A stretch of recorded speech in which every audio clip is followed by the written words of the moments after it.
আজকের আমাদের মতন মানুষ আমরা চিল্লে চিল্লে প্রতিবাদ করার পরে সেই নোংরা মনুস্মৃতি পরিবর্তন করে শুদ্ধ বিশুদ্ধ মনুস্মৃতি এখন ছাপানো হচ্ছে। ভাবতে পারেন, তার মানে শাস্ত্র ধর্মগ্রন্থ পরিবর্তন করা যায়। আমরা চাই যে আমাদের ধর্মগ্রন্থ নোংরামগুলো পরিবর্তন হোক। সেই জায়গায় যদি আপনারা মনে করেন যে যা নোংরামো আছে তাই থাক, পরিবর্তন করার দরকার নেই। আমাকে অনেকে বলে কমেন্ট বক্সে, আমি তো দেখি, মন দিয়ে শুনুন, আমার ভিডিওর নিচে কমেন্ট বক্সে অনেকে লেখে, কই তুমি মুসলমানদের নিয়ে বলো দেখি, তুমি তো হিন্দুদের নিয়ে বলছো, কই মুসলমানদের নিয়ে বলো। আচ্ছা ভাই, আমার উঠোনে যদি কেউ পায়খানা করে রেখে যায় আর সেটা যদি আমি পরিষ্কার করতে চাই, তো তুমি আমায় বলবে কই পাশের বাড়ির উঠোনে পায়খানা করেছে, কই তুমি পরিষ্কার করে দেখাও দেখি। ওর ঘরও পরিষ্কার করবে কি না করবে ওটা ওর দায়িত্ব। আমি একজন সনাতনী হিসাবে আমার কর্তব্য আমার ধর্মের নোংরা পরিষ্কার করা। একজন ঘরের বাসিন্দা হয়ে, একজন সদস্য হয়ে আমার কর্তব্য আমার ঘর, বারান্দা, রান্নাঘর, আমার উঠোন পরিষ্কার রাখা। আমি সেটাই করছি যেটা আপনি করতে পারবেন না। আমার সাথ দেবেন না, দেওয়ার দরকার নেই, কিন্তু আপনি যে কাজটা করতে পারবেন না সেটা আমি করছি, দয়া করে প্রতিবাদ অন্তত করবেন না। আর যদি মনে করেন যে শাস্ত্রের নোংরামগুলো আপনি তাড়াচ্ছেন কেন, ও যেরকম আছে ওই রকম থাক, তাহলে শাস্ত্রের নোংরামো যদি এক একটা করে টেনে তুলি, হরিবাসরে দাঁড়িয়ে আপনি মা বোন নিয়ে এখানে বসে হরিনাম শুনতে পারবেন তো? বলবেন না তো যে আপনি এত বড় মানুষ হয়ে কি করে এই নোংরামো কথাগুলো বলছেন? আমি তো বলে দেবো ভাই শাস্ত্রে লেখা, শাস্ত্র আলোচনা করছি। কিন্তু না, শাস্ত্রকে নষ্ট করার জন্যে, ভালো করে মন দিয়ে শুনুন, শাস্ত্র গ্রন্থগুলো লিখেছে কারা? আমাদের ধর্মকে নষ্ট করার জন্যে ধর্মগ্রন্থগুলো লেখা, যাতে আগামী দিনে গিয়ে প্রতিবাদের ঝড় কোনো না কোনো সময় উঠবে, আর সেই সময় ওই জায়গায় দাঁড়িয়ে এই ধর্ম বিশ্বের দরবারে নিন্দিত হবে, অপমানিত হবে। এই যুগে বারে বার মহাপুরুষরা, মহামানবরা এসেছেন যতবার, সংস্কারের দাবানলে সংস্কার করেছে পৃথিবীকে বারেংবার। তেমনিও আমরা নাম লিখিয়েছি তাদের খাতায়, গালাগালি সহ্য করে এগিয়ে যাচ্ছি সংস্কারের জন্যে। অনুরোধ করব, আগে সত্যকে জানুন, পারলে সংস্কার করুন, না পারলে সরে দাঁড়ান। ডাইরেকশন দেওয়ার কোনো প্রয়োজন নেই। আমার সমাজকে কলঙ্ক মুক্ত করা মানুষের দরকার। মুসলমান, আমাকে অনেকে বলে তাহলে কি মুসলমানরা ভালো না খারাপ? আমি জানি না মুসলমানরা ভালো না খারাপ, বা মুসলমানরা আপনার কতটুকু ক্ষতি করলো। আপনি জানেন, মসজিদে যখন কেউ নামাজ পড়তে যায়, রাজা থাকে না, ফকির থাকে না, উজির থাকে না, কাজী থাকে না, যে আগে যাবে আগের লাইনে দাঁড়াবে।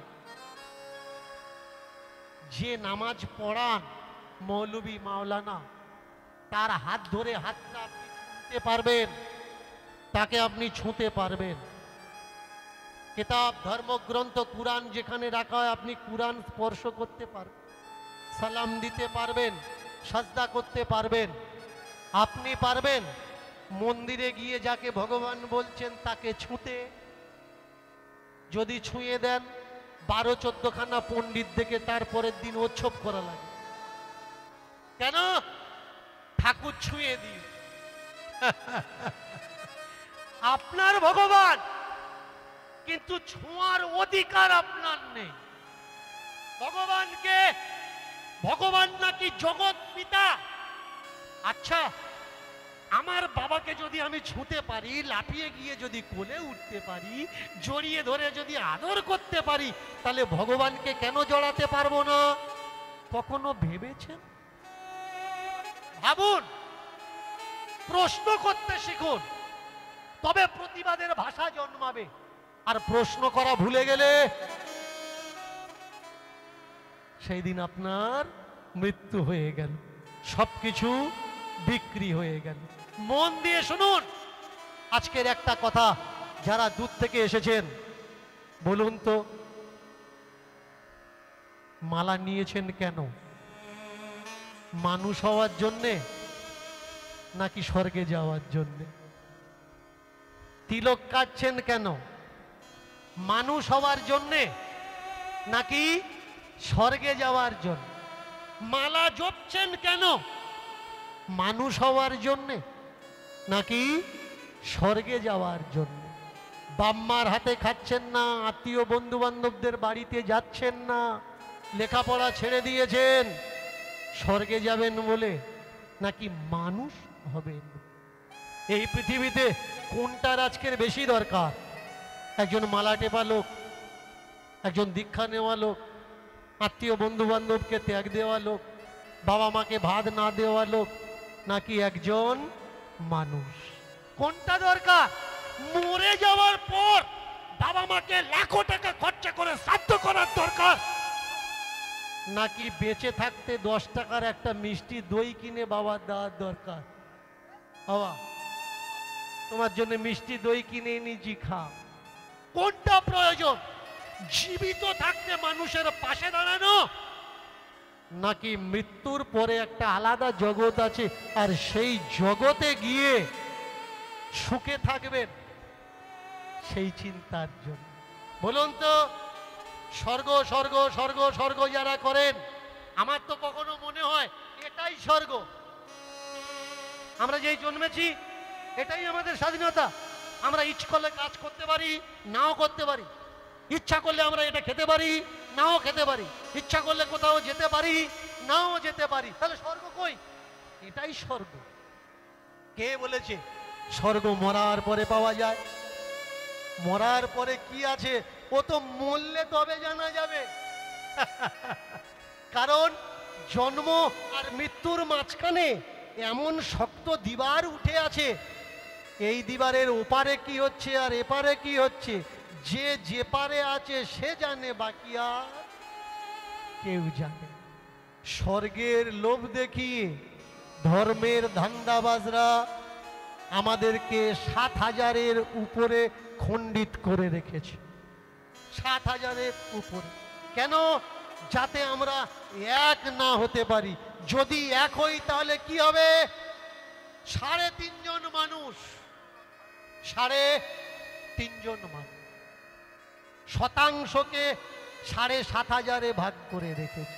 আপনার আর আমার বলার ক্ষমতা, বলার শক্তি।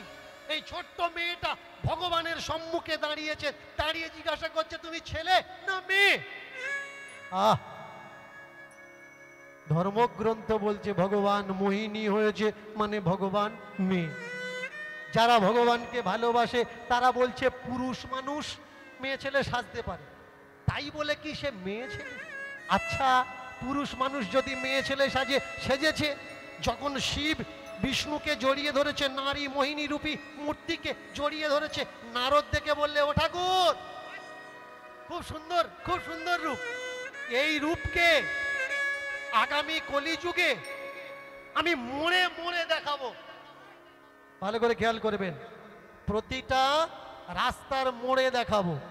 বিষ্ণু নারী হয়েছে আর শিব জড়িয়ে ধরেছে, জড়িয়ে তারা আছে। এই বিষ্ণু নারী রূপী বিষ্ণু আর শিব দুটো বৃক্ষে রূপান্তরিত হলো। সেই বৃক্ষ কি? বট আর অশ্বত্থ। এবার বলুন, যেটা বেটা ছেলে গাছ, বেটা ছেলে গাছে কখনো ফল হয়? মায়েরা, বেটা ছেলে গাছে ফল হয়? হয় না।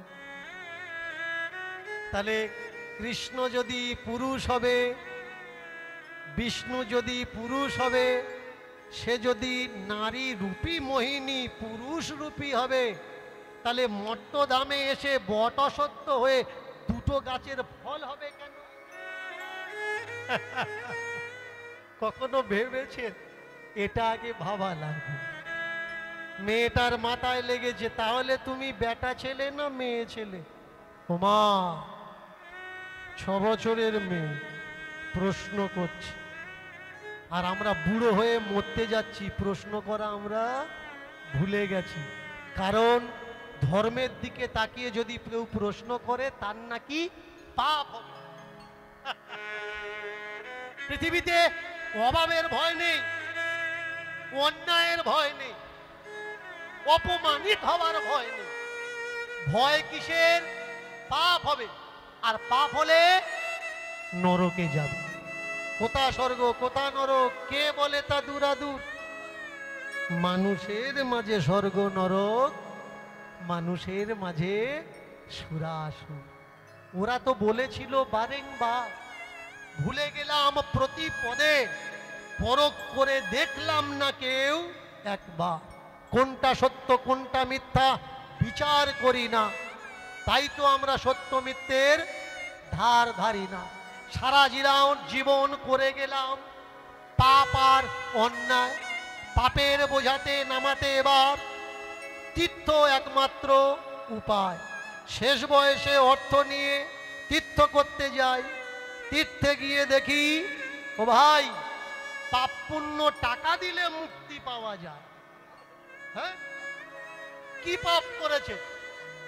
যে পাপ করবেন সেই পাপের অনুপাতে আপনি টাকা ব্যয় করুন, আপনার পাপ মুক্ত হয়ে যাবে। শ্রাদ্ধ করলে বাবা যদি স্বর্গে যেত, তাহলে সারা জীবন ভদ্রতার জীবন যাপন করার কি দরকার? খুন খারাপি করে যাও, অন্যায় করো, ইনকাম করো, আমি মরে যাব, আমার ছেলে শ্রাদ্ধ করে দেবে, আমি স্বর্গে চলে যাব। না ভাই, স্বর্গ বলে পৃথিবীতে কিছু না, নরক বলে পৃথিবীতে কিছু না। সাধু বৈষ্ণব হচ্ছ তুমি, সাধু বৈষ্ণব হচ্ছ তুমি, বিচার করো ভাই, আগে সাধু বৈষ্ণব নাকি আগে মানুষ হওয়া? কোনটা দরকার?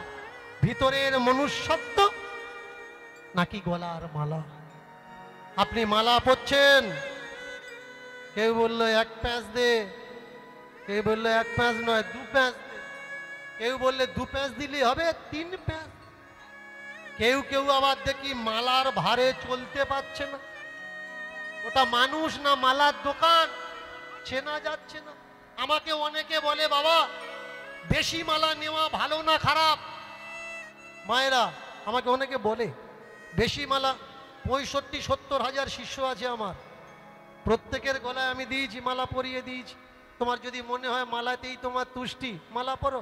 আমাকে অনেকে বলেছে বাবা মালা ছিঁড়ে গেলে আবার পরে নাও, বাবা যদি মালা না পাই। আরে মানুষ আগে মানুষ হওয়ার দরকার, মালা দিয়ে কি যায় এসে যায়, ভিতরে মনুষ্যত্ব বোধ আগে যাওয়া।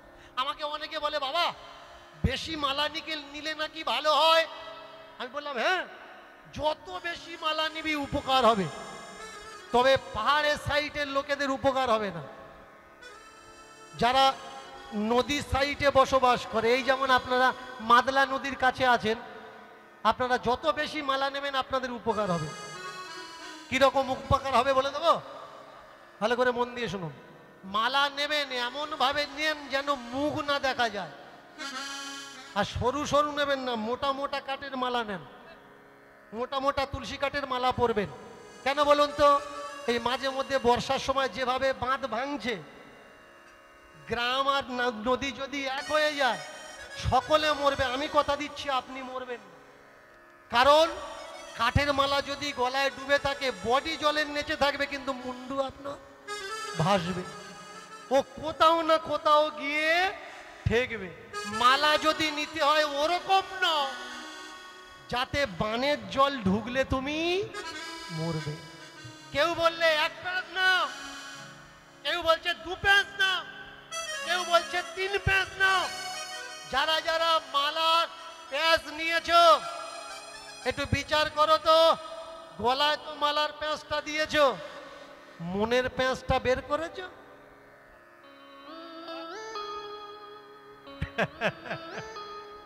মনের ভিতরে প্যাঁচ আর গলায় মালার প্যাঁচ কোনো কাজ হবে? মনের প্যাঁচ দূর করো, তাহলে গলায় মালার প্যাঁচ দেওয়ার কোনো প্রয়োজন হবে না। প্রেম সে বলো বেটা ছিল। প্রমাণ কোন জায়গায় পাবেন? মুখে বললে হবে না তো, দলিল দেখাতে হবে। দলিল হচ্ছে প্রমাণ। দলিল কি? ব্রহ্ম সংহিতা। ব্রহ্ম সংহিতা স্পষ্ট উল্লেখ আছে পুরুষ ঈশ্বর। ঈশ্বরকে পুরুষই হচ্ছে ঈশ্বর। ঈশ্বর পরম কৃষ্ণ সচ্চিদানন্দ বিগ্রহম অনাদির আদি গোবিন্দ সর্বকারণেরও কারণ। ঈশ্বরকে পুরুষই হচ্ছে ঈশ্বর, নারীকে প্রকৃতস্থ হি না। প্রকৃতিকে নারী হচ্ছে প্রকৃতি, আর পুরুষ একা কৃষ্ণ, ঈশ্বর পরম কৃষ্ণ, আর জগতে সবাই নারী। তাহলে ব্রহ্ম সংহিতা একাধারে বলছে কৃষ্ণ পুরুষ বেটা ছেলে, আর এই আনন্দী 6 বছরের আনন্দী ও বলছে, তুমি জিজ্ঞাসা করছো ভগবানকে তুমি মেয়ে ছেলে না বেটা ছেলে? তুমি যদি বেটা ছেলে হতে তাহলে এমন করে তো তোমাকে কেউ ঘরে বন্দি করে রাখতো না। আমার বাবা, আমার জ্যাঠামশাই, আমার কাকা, আমার ঠাকুর দাদা ইচ্ছা মতো যেতে পারে, বেরোতে পারে, কিন্তু আমার মা, জেঠিমা, ঠাম্মা, দিদিমা এরা বেরোতে পারে না। ওরা মেয়ে ছেলে, তাই ওদের 24 ঘন্টা ঘরে থাকতে হয়, এত বড় করে ঘোমটা দিতে হয়, কোথাও যেতে পারে না, এরকম কোনো নিয়ম নেই। তুমি কি মেয়ে ছেলে? এবার ব্রহ্ম সংহিতা কি বললে? কৃষ্ণ পুরুষ মানুষ। আচ্ছা, কৃষ্ণ যদি পুরুষ হবে তাহলে সমুদ্র মন্থনের সময় এই বিষ্ণু কৃষ্ণ কি সেজেছিল? মোহিনী। অনেকে বলতে পারেন আজ ছাড়া 50 বছর যদি পিছনে যাই, যাত্রা, নাটক, থিয়েটার হতো, আর সেখানে রট ফিমেল ব্যবহার হতো। রট ফিমেল মানে পুরুষ মানুষ মেয়ে ছেলে সাজতো। এই যে গ্রামে গ্রামে দেখবেন কদিন আগে কৃষ্ণ পূজা হয়ে গেল, নন্দ নাচ হয়েছে, সেখানেও বেটা ছেলেরা মেয়ে ছেলে সেজেছে। তাহলে বেটা ছেলেরা তো মেয়ে ছেলে সাজতে পারে। কৃষ্ণ যদি মোহিনী থাকে, তার উপরটা মেয়ে ছেলে কিন্তু ভিতরটা তো তার বেটা ছেলে। আচ্ছা, ভিতর যদি তার পুরুষ মানুষ হয়, বাইরেরটা যদি তার নারী হবে, অ্যাকচুয়ালি ভগবান যদি পুরুষ মানুষ হবে, শিব যখন গিয়ে জড়িয়ে ধরলো যে এই মেয়ে, এই বউটা আমার দরকার। দেখুন, ধর্মগ্রন্থে ভগবানদের এমন করে চরিত্র হনন করা হয়েছে, আমার চিৎকার, আমার প্রতিবাদ সেই জায়গায় যে ভগবানদের নামে, দেবী দেবতাদের নামে যে নোংরা নোংরা কথা ধর্মগ্রন্থে লেখা হয়েছে, এগুলো মুছে দেওয়া হোক।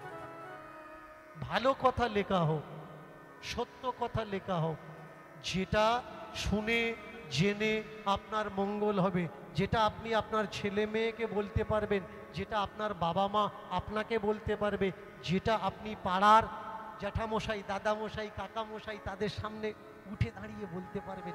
যে কথাটা বলতে পারবেন না, সে কথাটা রাখার কোনো প্রয়োজন নেই। ভেবে দেখুন তো, ধর্মগ্রন্থের এই নোংরাম। আমাকে যারা ভালোবাসে তারা আমাকে বলে, বাবা আপনি ধর্মগ্রন্থ পাল্টাতে পারবেন? ভালো করে শুনুন, মনুস্মৃতিকে বাবা সাহেব আম্বেদকর প্রকাশ্য রাজপথে দাঁড়িয়ে পুড়িয়েছিলেন যে এই মনুস্মৃতি রাখার প্রয়োজন নেই, সংবিধানের দরকার, মনুস্মৃতির দরকার না। ছোট্ট মেয়েটা 6 বছরের মেয়ে, ওখান থেকে এসে বাড়িতে এসেছে, খাওয়া দাওয়া করে রাত্রে ঘুমিয়ে পড়েছে। রাত্রে ঘুমালে আমরা কি দেখি? কি দেখি মায়েরা? স্বপ্ন দেখি।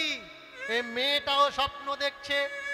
স্বপ্নে ঘুমের ঘোরে বাড়ির থেকে বেরিয়ে ভগবানের দরজার কাছে এসেছে, দেখে হঠাৎ করে দরজাটা খুলে গেল।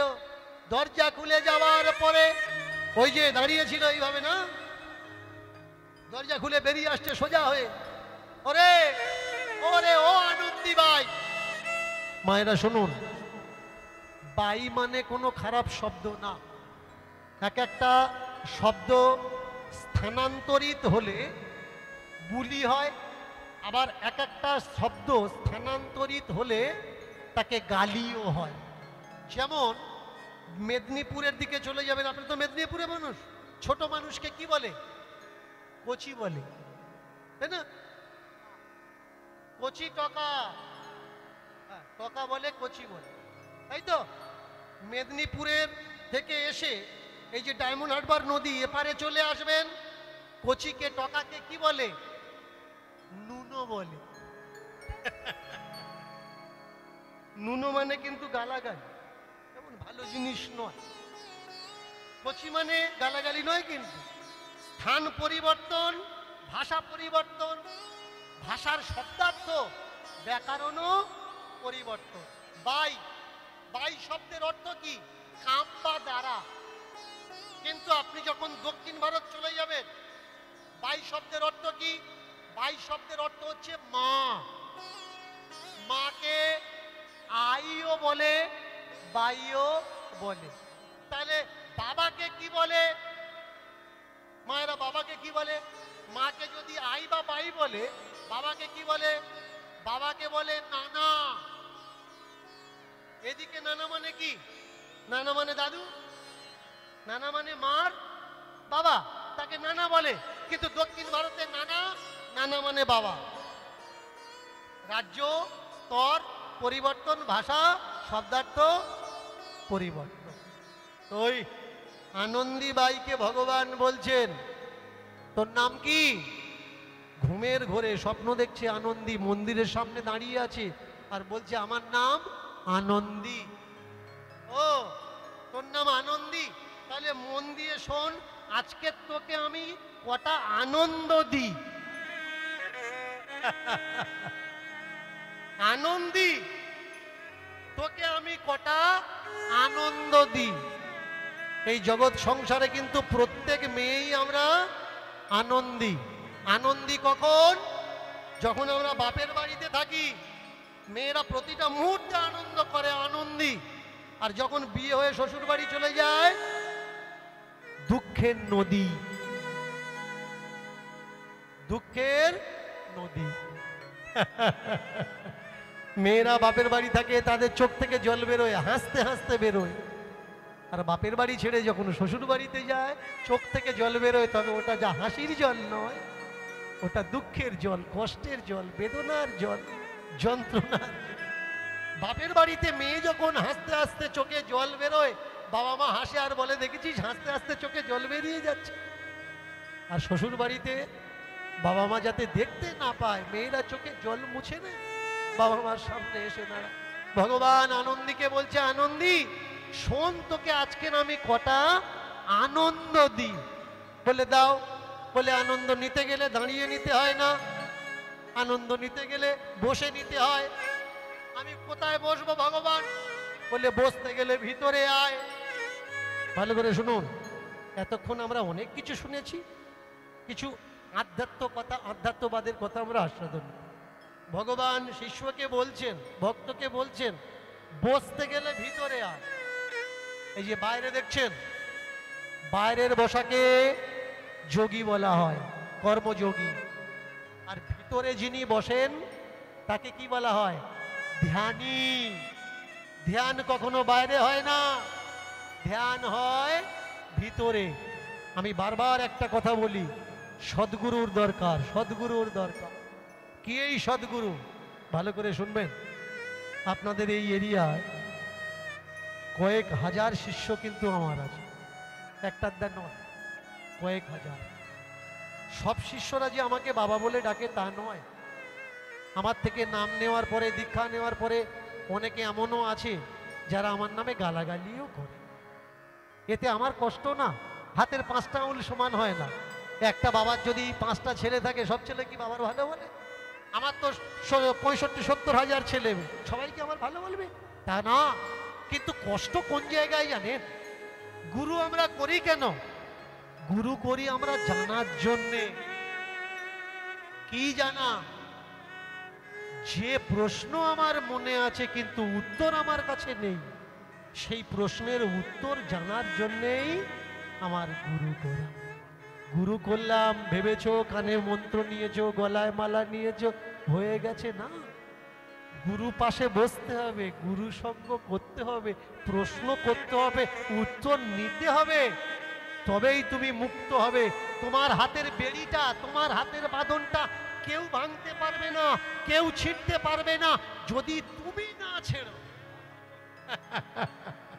মুক্তি মানে কি? মুক্তি মানে ঘুম থেকে জেগে ওঠা, মুক্তি মানে সত্যের প্রকাশ ঘটা। আমি তোমাকে ডাকতে পারি, ও খোকা সকাল হয়েছে ওঠ, কিন্তু ওই চোখ দুটো খোলা আর বিছানার থেকে মাটিতে দাঁড়ানো, ওটা তোমার উপরে নির্ভর করবে, ওটা বাবার উপরে নির্ভর করবে না। 9টা বেজে গেছে, তারপরেও চোখ বন্ধ করে গায়ে চাদরটা ঢেকে তুমি খাটের উপরে, তক্তাপোষের উপরে শুয়ে আছো, তার জন্য দায়ী কিন্তু বাবা নয়, তার জন্য দায়ী তুমি। তোমাকে সঙ্গ করতে হবে। ভগবান বললে বসতে গেলে ভিতরে আ, ভিতরে ডেকে নিলে, নিয়ে সম্মুখে ভগবান আর সম্মুখে আনন্দী প্রধান দুজনে বসেছে। প্রথম প্রশ্ন ছিল, তুমি কে? তুমি নারী না তুমি পুরুষ? ভগবান বললে, শোনো, আমি তো না তো নারী না আমি পুরুষ। কে তুমি? আমি প্রকৃতি, আমি প্রকৃতি।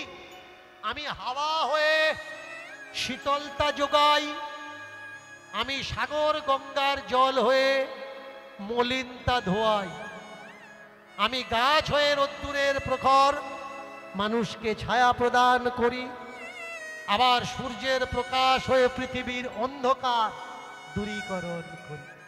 আমি প্রকৃতি, প্রকৃতিস্থ আমি, তাই আমি ভুক্তস্ব ভগবান। করো জোর করে আনন্দী বললে, এত কিছু তো আমি জানি না, একটু সহজ করে বলো তুমি কে? ভগবান বলে উঠলেন, তাহলে মন দিয়ে শোনো, কে বা আমি, কে বা তুমি? এই আমি আর তুমি দুজন ব্যক্তি হয়। যেদিন আমি আর তুমি জেনে যাবে, দেখবে তুমি একা বিশ্বে, অদ্বিতীয় আর কেউ নয়। পানা পুকুরে পানা যেমন একটা আলাদা নয়, একটা পানা আর একটা পানার সঙ্গে কচুরি পানা সংযোগ থাকে। একটা পানা টানবেন, পুরো পুকুরের পানা একটার সঙ্গে আর একটা কানেকশন হয়ে আছে। পানা পুকুরে পানা যেমন এক অন্যের থেকে আলাদা নয়, সমগ্র বিশ্বের জীব আদি কীট পতঙ্গ এরা সবাই এক, কেউ আলাদা নয়। ও ঠাকুর, ও ভগবান, এইসব কি বলছো তুমি? আমি বুঝতে পারছি না, মাথার উপর থেকে চলে যায়। সহজ করে বলো। বলে, শোনো, আয়না দেখেছো? দেখেছো? দর্পণ দর্পণ দর্পণ দর্পণ দর্পণ দর্পণ দর্পণ দর্পণ দর্পণ দর্পণ দর্পণ দর্পণ দর্পণ দর্পণ দর্পণ দেখেছো কখনো দর্পণ দর্পণ? দেখেছো কখনো দর্পণ দর্পণ? দেখেছো কি কখনো দর্পণ দর্পণ? দেখেছো কখনো দর্পণ দর্পণ? ও ঠাকুর, দর্পণ কি গো? বলে, দর্পণ জানো না? আয়না। আয়না কখনো দেখেছো? বললে, হ্যাঁ। বলো তো, আয়নার বাইরে তুমি যদি দাঁড়াও, আয়নার ভিতরকে একজনকে দেখতে পাও? বললে, হ্যাঁ দেখতে পাই। আচ্ছা, বাইরে যে আর ভিতরে যে, এ দুটো আলাদা না এক? মেয়েটা বললে, আলাদা কেন? আমি বাইরে থাকি, ওটা আমার প্রতিবিম্ব। বললে, ঠিক তেমন এই জগতে তুমি আর আমি, তুমি হচ্ছ আমির প্রতিবিম্ব। বললে, বুঝলাম না, আরেকটু সহজ করে বলো। বললে, শোনো, শরীর আর ভাবনা, বলো তো এ দুজন আলাদা কি আলাদা না? মেয়েটা এবারে বললে, শরীর আছে তাই ভাবনা আছে, শরীর যদি না থাকতো ভাবনা কি থাকতো? বললে, না। বলে, তেমনি তুমি আছো তাই আমি আছি, তুমি না থাকলে আমি থাকবে না। আমরা দুজন কাজ করতে গেছি, তা আমরা দুজন যদি কাজ করতে যাই, আমি তোমাকে তুমি বলে ডাকবো, তুমি আমাকে তুমি বলে ডাকবে, তাহলে আমি তুমি বলে সম্বোধন কেন করছে? দুই ব্যক্তি আছে তাই। আর এই দুই যদি না থাকে, যদি এক থাকে, তাহলে তুমি বা আপনি শব্দটা আসবে। এই বিশ্ব সংসারে আমরা তুমি তুমি করছি কেন? কারণ আমরা মনে করছি আর কেউ আছে, কিন্তু সত্যি এটা এই বিশ্ব সংসার একটা দর্পণ মাত্র। যিনি ঈশ্বর, আমি তার প্রতিবিম্ব মাত্র। ঈশ্বর কোথায়? ঈশ্বর মন্দিরে? ঈশ্বর কোথায়? ঈশ্বর মঠে? ঈশ্বর কোথায়? ঈশ্বর তীর্থস্থানে? না ভাই, তীর্থ মঠ মন্দির তোমার আমার মতো রক্ত মাংসের মানুষ এরা বানিয়েছে। আর তিনি ও তো সদা সর্বদা তোমার কাছেই আছে। প্রমাণ কি? নারদ পুরাণ খুলুন। নারদ পুরাণে নারদ ভগবানকে প্রশ্ন করছে, তুমি কোথায়? ভগবান বললেন, জীব যেখানে আমি সেখানে। ও নারদ, আমি কোন জায়গায় নেই? আমি সবার সর্বত্র আছি। যেখানে হাওয়া আছে সেখানেও আছি, যেখানে হাওয়া নেই সেখানেও আছি। যেখানে তুমি আছো সেখানে আছি, যেখানে তুমি নেই সেখানে আছি। যেখানে আলোর প্রকাশ ঘটে সেখানেও আছি, যেখানে আলোর প্রকাশ বিকাশ ঘটে না আমি সেখানে আছি। তার মানে সর্বত্র বিরাজমান, আমি সব জায়গাতেই আছি। তথাপি আমরা খুঁজে কেন চলে যাচ্ছি হরিদ্বার, মথুরা, প্রয়াগ, গয়া, কাশী? ভগবান খুঁজে কেন যাচ্ছি বৃন্দাবন? কারণ এটা আমার মনের ধারণা মাত্র। ভগবান এখানে নেই, আমার কাছে নেই। ভগবান আছে তীর্থ স্থানে, তাই আমি চলে যাচ্ছি তীর্থে। তীর্থে ভগবান নেই। কখনো জীবনে ভুল করে তীর্থে যাবেন না। ভালো করে মন দিয়ে শুনুন। তীর্থে যাওয়ার ইচ্ছা যদি হয়, একটু আগে বলছিলাম মুসলমানদের কথা, হাদিস কুরআন কি দিশা দেখায় জানেন? আপনি তীর্থযাত্রা তখনই করতে পারবেন যদি আপনার গ্রামে কোনো কাঙালি দুঃখী থাকে, আপনি যেতে পারবেন না, হজ করতে যেতে পারবেন। আপনার গ্রামে যদি কোনো গরিব থাকে, না খেয়ে সংসার যাচ্ছে, এরকম মানুষ যদি থাকে, যেতে পারবেন না। টাকার জন্য মেয়েকে বিয়ে দিতে পারছেন না, টাকার জন্য অসুস্থ মানুষ ট্রিটমেন্ট করতে পারছেন না, আপনি ওই গ্রামের মানুষ যদি হন, তাহলে আপনি তীর্থযাত্রা করতে পারবেন না। ওই টাকাটা, যে টাকাটা আপনি রেখেছেন হজের জন্যে, ওই টাকাটা তাকে দিয়ে দিন যে মেয়ে বিয়ে দিতে পারছে না, যে নিজের চিকিৎসা করাতে পারছে না, যার বাড়িতে অর্থ অভাবে খাওয়া হচ্ছে। তীর্থে কেন যাচ্ছেন? আপনি মনে করছেন তীর্থে ভগবান।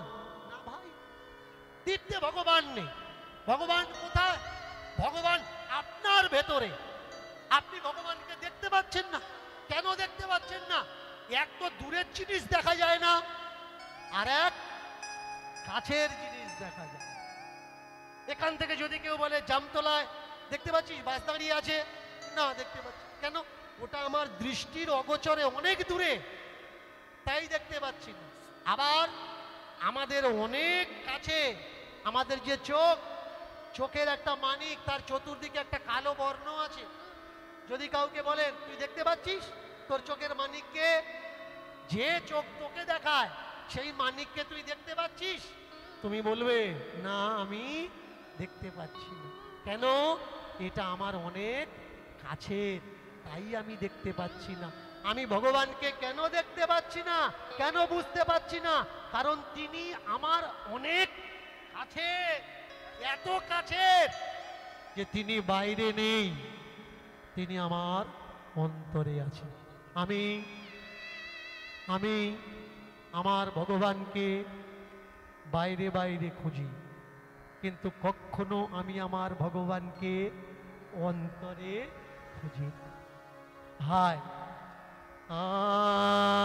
আমি খুঁজেছি বাহিরে,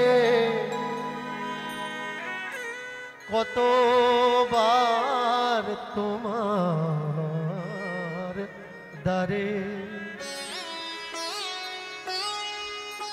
আমি তোমার দেখা পাই না।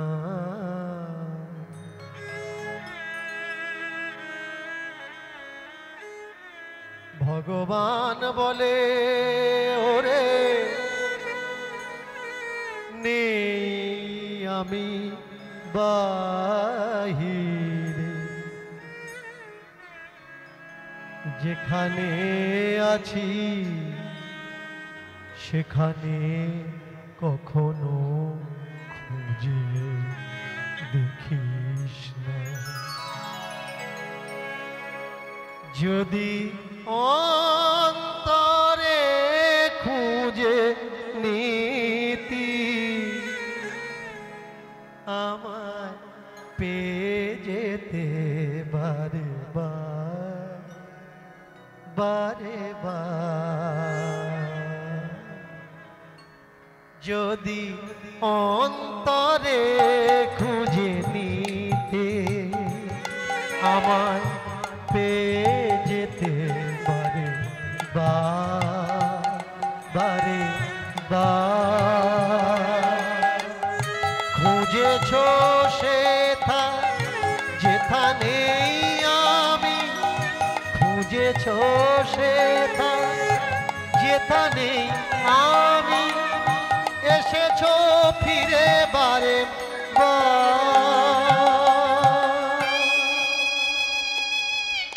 কেঁদে উঠেছে মা, মা গো, ভগবান কোথায় মা? ঘুমাতে ঘুমাতে যখন কেঁদে উঠেছে, 6 বছরের মেয়েকে মা বুকের উপরে তুলে, ও মা খারাপ স্বপ্ন দেখেছিস মা? কি দেখেছিস? কাঁদিতে কাঁদিতে কয় কোথা ভগবান, কাঁদিতে কাঁদিতে কহে কোথা ভগবান, কাঁদিতে কাঁদিতে কয় কোথা ভগবান, কাঁদিতে কাঁদিতে কহে কোথা ভগবান।